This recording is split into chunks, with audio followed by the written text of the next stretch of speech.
Back again with another video. So they done got rid of the BET Awards. Everybody screaming and crying their hearts out that they done got rid of the BET Awards.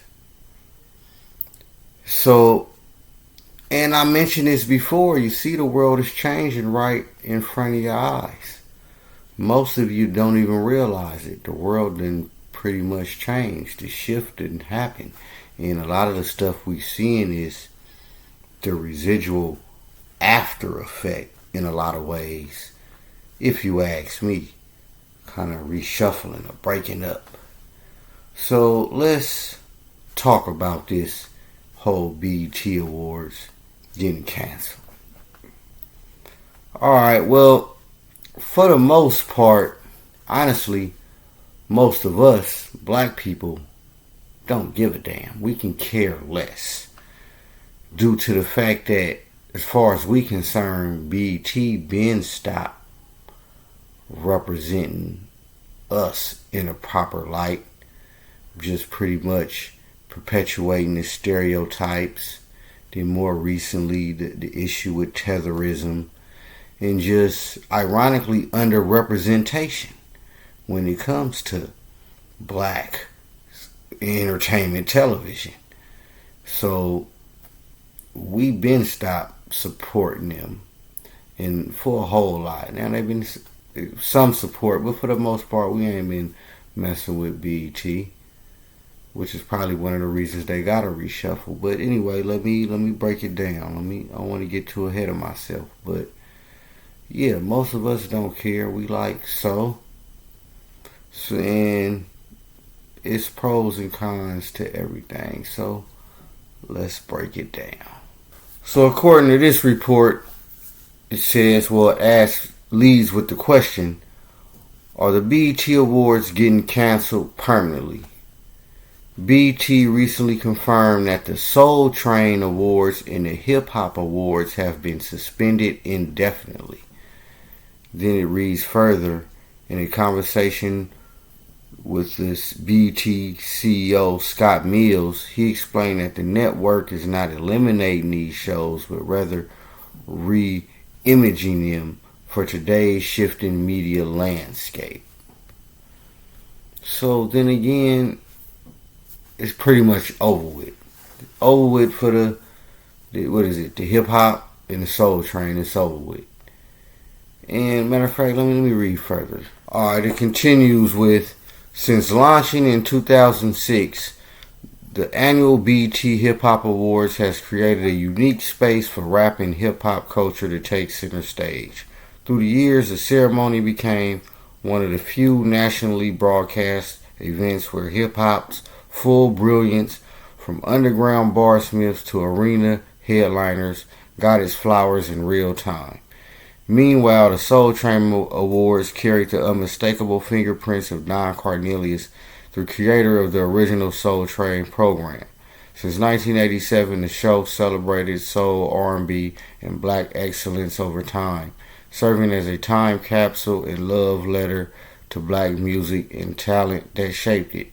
The suspension of these one-of-a-kind programs leaves a gap in the entertainment space for rising and legacy black talent. Now that last paragraph is fairly true. It definitely leaves a gap. And this is where we come in. But I'll get into that. But it definitely leaves a gap. So let me break it down. Okay, the pros is that we no longer have a show that's misrepresenting us for now, and perpetuating these stereotypes, and with the tetherism, because we know the BET Awards been getting, even before this, with Fat Joe and just other situation after situation. Not even just necessarily Fat Joe, but just, again, just the imaging, the imagery, the misrepresentation, the underrepresentation. It's called BET, Black Entertainment, but you misrepresenting and underrepresenting the black entertainment. So anyway, that's the good part. The bad part is definitely a void because once upon a time BET did represent us quite decently, as it mentioned in that last paragraph, whether when it came to just the Soul Train with Don Cornelius and then the whole hip hop awards. So yeah, that was a way where we can get flowers from the underground to the stars, and just where we can commemorate and acknowledge our culture when it comes to that for us entertainment musically. So moving forward, we definitely can't rely on BET to do that, although we can say the burden of proof could be on BET since they've been holding it down. But as we know, the first, probably we can say, mistake is that BET isn't BET no more. It wasn't black owned. So, and this is not to say that, because it's the thing.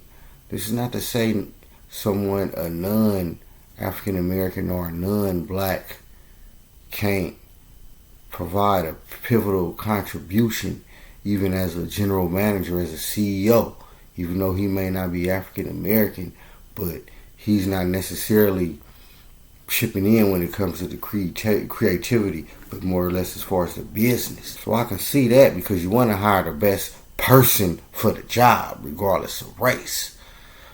But I believe BET made one too many mistakes along them lines. And then when they sold it, I mean, it ain't black no more.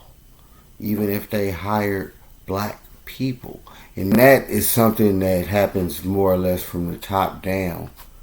But the major players. But again, man, the landscape is shifting.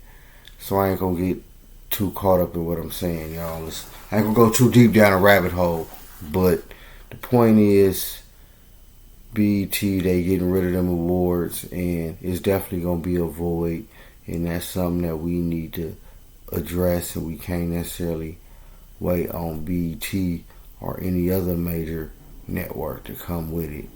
Because further in that article, I believe they mentioned it was talks with Tyler Perry and a few others that was going to invest in, do something with BET or buy into it or something along them lines, though. But again, the landscape is changing because most of the media is done like this, as we see. So they got to adjust to get on this internet world. Y'all see that. But regardless of what and how the landscape is changing, we as a people need to find a way to not only commemorate but preserve our culture, past, present, and future, moving forward.